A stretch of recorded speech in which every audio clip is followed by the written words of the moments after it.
بسم اللہ الرحمن الرحیم۔ زینب ٹی وی کی طرف سے میں آپ لوگوں کے ساتھ بہت ہی پیاری ویڈیو شیئر کرنے جا رہی ہوں کہ پھل اور سبزیاں ناشپتی کی افادیت میں آپ لوگوں کے ساتھ شیئر کرنے جا رہی ہوں کہ ناشپتی مشرق سے لے کر مغرب تک بہت شوق سے کھائی جاتی ہے۔ تازہ ناشپتی کھانے کے علاوہ خواتین اس کا مربع اور چٹنی بنا کر محفوظ کر لیتی ہیں۔ بچے جام جلی کی شکل میں اسے شوق سے استعمال کرتے ہیں۔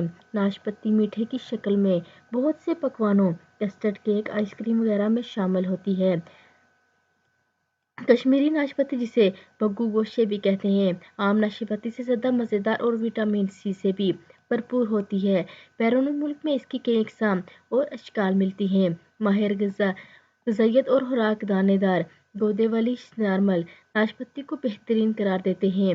معدے کے لیے ناشپتی بہت اکثر ہے اور قوت مدافعت کے لیے بھی معاون ثابت ہوتی ہے۔